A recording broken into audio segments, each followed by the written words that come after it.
Breaking tonight, hours ago, and with just 3 days left in office, the announcement that President Obama is reducing prison sentences for more than 200 inmates, including former Army intelligence analyst Chelsea Manning. Welcome to the first 100 days, everyone. I'm Martha McCallum. So back in 2010, Private Chelsea Manning, then known as Bradley, was convicted for leaking classified government and military documents to WikiLeaks.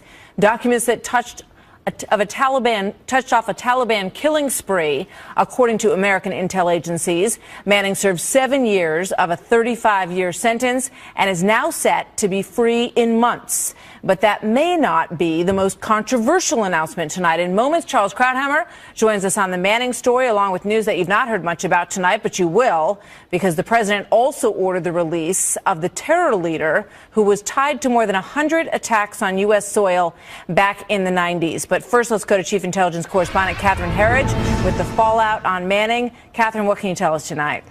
Well, thank you, Martha. In this pardon application, Manning's lawyer says the leaks never hurt the United States. But tonight, two intelligence sources confirmed to Fox News that after military reports from Afghanistan were leaked in 2010, the Taliban went on a killing spree, taking out everyone who seemed to fit the description of informants working with the United States. That is not to say human spies were killed, but the sources said there is no question people died, and it made recruiting human sources that much harder for the U.S. in the future.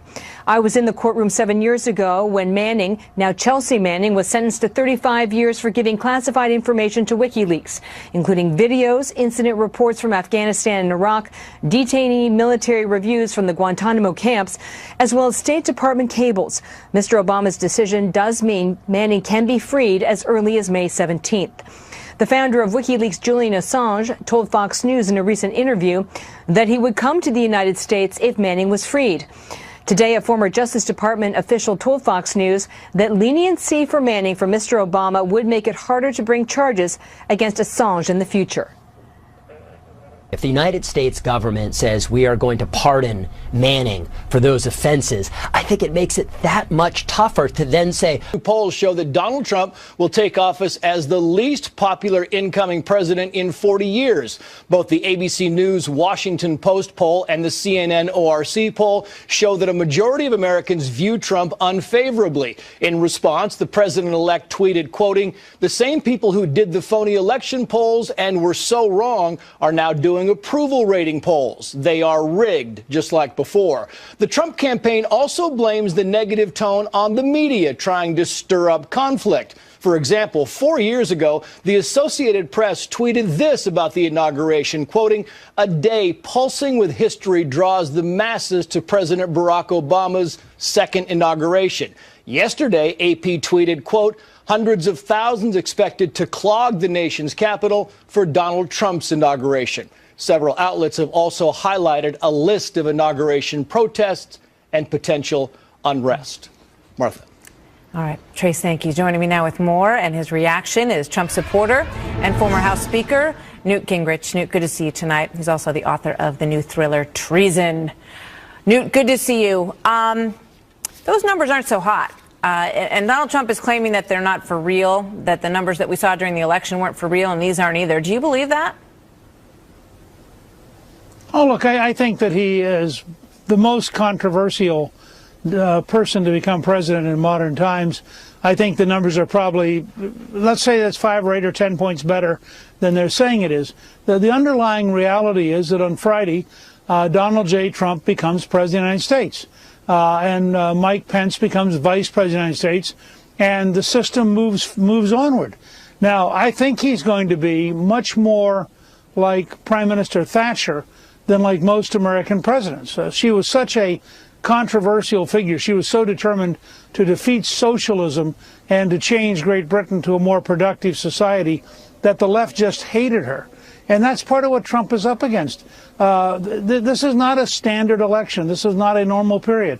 He represents real change, and real change scares the left. Let's take a look at what he said to Ainsley Earhardt a little bit earlier today about Twitter, because there's, just essentially been a lot of chaos going back and forth between him and the intel agencies, and a lot of it comes, through that venue. So here's that. What about Twitter?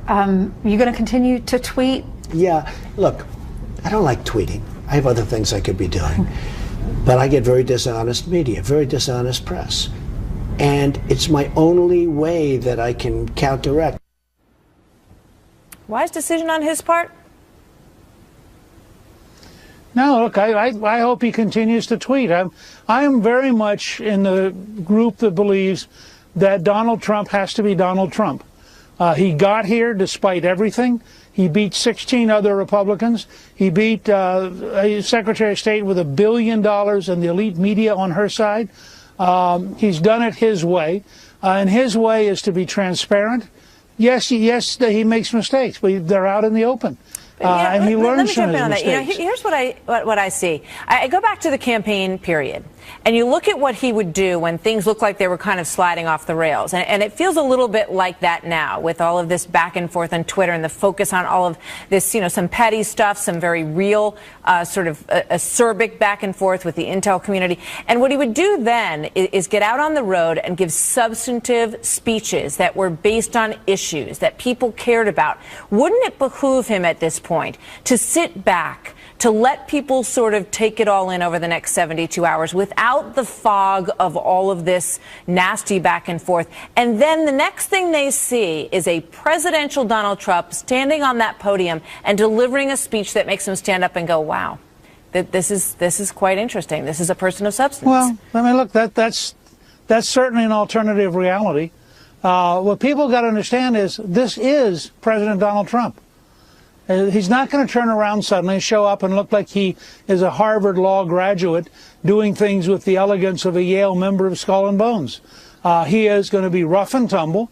He's a guy who built buildings. He's a guy who appeals to blue-collar workers. He's blunt. He's direct. He counterpunches always. You hit him, he's going to hit back. That's who he is. That's who got elected president, and I think that's fine. But don't you think he cares about these numbers, Newt? Because he cared about them during the course of the campaign. He would get, a little back on his heels and be concerned about the numbers, and then change tactic a little bit. It doesn't feel like that's what he's doing in this moment. No, at this moment he is charging forward. But I have to say again, in a lot of ways, I'm on his side. I think the performance of the senior intelligence leadership has been beyond disgraceful. I don't see any reason why Trump should feel bad about saying that it was disgraceful.